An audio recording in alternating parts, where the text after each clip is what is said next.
Hello and welcome to our video tutorial on ISP billing solution. আমি সোহাগ আছি আপনাদের সাথে। এই ভিডিওতে আমরা হটস্পট সেটআপ নিয়ে কথা বলবো। প্রথমে আমি একটা সিনারিওর কথা বলি, যে সিনারিওতে আমি হটস্পটটা সেটআপ করতেছি। আমার একটা মাইক্রোটিক রাউটার আছে, ছোট মাইক্রোটিক রাউটার। আর সেই মাইক্রোটিক রাউটারে আমি পিপিপি দিয়ে কানেকশন নিয়েছি। সো ইন্টারনেটটা আমার রাউটারে আসছে পিপিপি দিয়ে। আর হচ্ছে আমি রাউটার থেকে একটা অ্যাক্সেস পয়েন্টে, ওয়াইফাই অ্যাক্সেস পয়েন্টে আরেকটা কানেকশন দিয়েছি এবং ওয়াইফাইয়ের মাধ্যমে আমি কাস্টমারকে কানেকশনগুলো দিচ্ছি, ওয়াইফাই কানেকশন। সো এটা হচ্ছে আমার সেট আপ। এই সেট আপের জন্য আমার এখন কী কী লাগবে, যেহেতু রাউটারে আমি পিপিপির মাধ্যমে কানেকশনটা নিচ্ছি, সুতরাং রাউটারে আমার পাবলিক আইপি নাই। পাবলিক আইপি যেহেতু নাই, তার মানে হচ্ছে আমাকে এই মাইক্রোটিক রাউটারটা ভিপিএনের মাধ্যমে আমাদের রেডিয়াস সার্ভারের মাধ্যমে রেডিয়াস সার্ভারের সাথে কানেক্ট করতে হবে। সো কীভাবে ভিপিএন অ্যাকাউন্ট ক্রিয়েট করবেন এবং ভিপিএন অ্যাকাউন্ট আপনার রাউটারে কীভাবে কনফিগার করবেন এবং রাউটারটা কীভাবে আমাদের সফটওয়্যারের সাথে অ্যাড করবেন, সেটার জন্য ভিপিএন অ্যাকাউন্ট এবং রাউটার নামে একটা আলাদা টিউটোরিয়াল আছে। ওই লিঙ্কটা আমি ভিডিওর কমেন্টসে দিয়ে দিব, অথবা আপনারা এই লিস্ট থেকে দেখে নিতে পারবেন। রাউটারে ভিপিএন অ্যাকাউন্ট ক্রিয়েট হয়ে গেলে এবং রাউটারটা আমাদের সফটওয়্যারের সাথে অ্যাড করা হয়ে গেলে আপনি তখন রাউটারে হটস্পট সেট আপ করবেন। সো হটস্পট সেট আপটা আমি দেখাচ্ছি। উইনবক্স দিয়ে আপনার মাইক্রোটিকে লগ ইন করবেন। প্রথমে হচ্ছে আপনি ডিসাইড করবেন যে আপনি কোনো ইথারনেট পোর্টে হটস্পট করবেন নাকি কোনো ব্রিজে। ব্রিজ মানে একটা ব্রিজে আপনি মাল্টিপল পোর্ট অ্যাসাইন করতে পারেন। আমার এখানে একটা ব্রিজ করা আছে এবং ওই পোর্টে কয়েকটা পোর্ট অ্যাসাইন করা আছে। আমার এটার মডেল হচ্ছে হ্যাপ লাইট, মানে ছোটো একটা মাইক্রোটিক। যে ইন্টারফেসে আপনি হটস্পট করবেন, সেই ইন্টারফেসে আগে আপনি আইপি অ্যাড্রেসে গিয়ে আইপি অ্যাড্রেস বসে নেবেন। হটস্পটের ক্ষেত্রে অবশ্যই একটা বড় ব্লক অ্যাসাইন করবেন, যেহেতু অনেক কাস্টমার আপনার ওয়াইফাইতে কানেক্ট হবে। আইপি অ্যাড্রেস বসানোর পরে আপনি আইপি হটস্পটে ক্লিক করবেন। এখানে দেখবেন যে হটস্পট সেটআপ মেনুটা দেওয়া আছে। হটস্পট সেটআপে ক্লিক করলে যে ইন্টারফেসের উপরে আপনি হটস্পট কনফিগার করতে যাচ্ছেন, সেই হটস্পটটা সিলেক্ট করবেন। তারপরে নেক্সট, এখানে আপনার নেটওয়ার্কটা অটোমেটিকলি চলে আসবে। মাস্কিউরি নেটওয়ার্ক, এটা টিক চিহ্ন দিয়ে রাখতে পারেন, no problem. Next next certificate নাম দিয়ে দিবেন। নেক্সট নেক্সট ডিএনএস সার্ভার এখানে দিয়ে দিবেন। ডিএনএস নেম, ডিএনএস নেমটা হচ্ছে আপনার যখন পপ আপটা আসবে, হটস্পটে যে পপ আপটা আসে, সেই পপ আপে কী নামটা শো করবে সেটা আপনি এখানে লিখতে পারেন, অথবা না দিলেও হবে, সমস্যা নাই। নেক্সট ক্রিয়েট করলাম।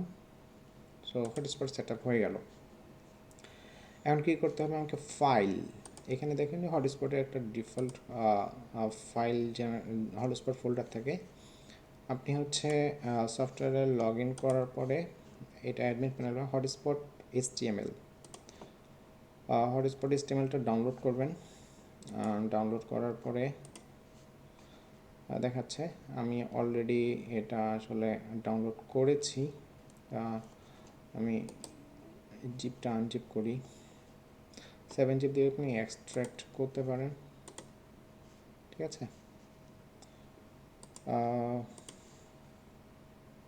যে হটস্পট, এখানে কিছু ফ্ল্যাট ফাইল পেয়ে যাবেন। লগ ইন পেজটা আমি দেখি। সো লগ ইন পেজটা এরকম আসবে, আপনার পুরো কোম্পানির নাম, তারপর লগ ইন। এখানে বলবে যে ইংরেজিতে আপনার মোবাইল নাম্বার ট্যাপ করুন, তারপরে ম্যাক অ্যাড্রেসে হচ্ছে কাস্টমারের ম্যাক অ্যাড্রেসটা পেয়ে যাবেন, আর আইপি অ্যাড্রেসে কাস্টমারের আইপি অ্যাড্রেস।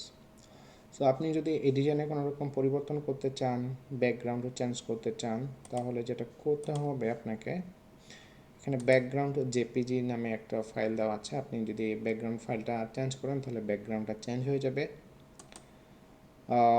এখানে স্টাইলটা দেওয়া আছে, লগ ইন পেজ, এটা আপনি চাইলে এডিট করতে পারেন।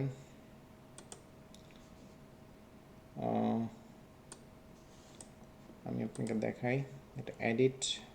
তবে এখানে কিছু যে ইনপুট ফিল্ডগুলো আছে, মানে ফর্ম লেভেলে কোনো পরিবর্তন আনা যাবে না, এটা একটু মাথায় রাখবেন যে ফর্মে কোনো কিছু পরিবর্তন নিয়ে আসবেন না। বাট আউটলুকটা চেঞ্জ করার জন্য আপনার যদি অন্য কিছু চেঞ্জ করার প্রয়োজন হয় তাহলে চেঞ্জ করে নিতে পারবেন।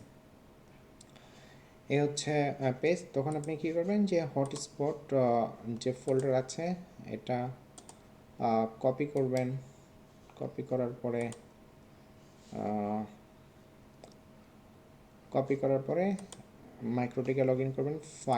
ফাইলে গিয়ে আগের হটস্পট যেটা আছে সেটা ফেলে দিবেন। আমি করি, আর ডাউনলোডে যাই। আসলে হটস্পট আগে থেকেই ডাউনলোড করা আছে। Extract files. সো এই হলো আমার হটস্পট ফোল্ডার, যেভাবে আছে সেভাবে কপি করলাম। আমার ডিফল্ট যে হটস্পট আছে সেটা ফেলে দিলাম। ফেলে দেওয়ার পরে এখানে এই যে পেজটা ক্লিক করলাম, তাহলে আমার পেবিলিটি থেকে যে হটস্পট ফাইলগুলো ডাউনলোড হয়েছে সেটা এখানে আপলোড করে দিলাম। সো আমার হটস্পট রেডি। কাস্টমার যখন আমার ওয়াইফাইতে কানেক্ট করবে তখন এই ধরনের একটা পেজ পাবে। শুধু হচ্ছে মোবাইল নাম্বার দিয়ে প্রবেশ করতে হবে। মোবাইল নাম্বার দিলেই তার কাস্টমারটা ক্রিয়েট হয়ে যাবে। সো হটস্পট ক্রিয়েট করার পরে বা হটস্পটে কোনো কিছু চেঞ্জ করলেন, আপনাকে যেটা করতে হবে, হটস্পটটা সেট আপ করার পরে আপনি হচ্ছে রাউটারে যাবেন। আর রাউটারটা কীভাবে অ্যাড করবেন সেটা আমি আগেই বলেছি। সো রাউটারটা কী করবেন, হটস্পট সেট আপ করার অ্যাকশনে গিয়ে কনফিগারে ক্লিক করবেন। ঠিক আছে, কনফিগারে ক্লিক করলে আপনি কার জন্য কনফিগার করতেছেন সেটা বলতে হবে। বলে সাবমিট দিলে রাউটারটা আপনার সফটওয়্যারের সাথে কানেক্ট হয়ে গেল, এবং আপনার ইউজারগুলো তখন তার মোবাইল নাম্বার দিয়ে আমাদের সফটওয়্যারে রেজিস্ট্রেশন করতে পারবে, কার্ডে কিংবা অনলাইন গেটওয়ের মাধ্যমে তখন রিচার্জ করতে পারবে। সো এই ছিল সংক্ষেপে হটস্পট সেট আপ কীভাবে করবেন। আপনার যদি কোনো প্রশ্ন থাকে আপনি কমেন্ট সেকশনে জানাবেন। যদি কোনো ইমপ্রুভমেন্ট প্রয়োজন হয় সেটাও কমেন্ট সেকশনে জানাতে পারেন। সো আজকে এ পর্যন্তই।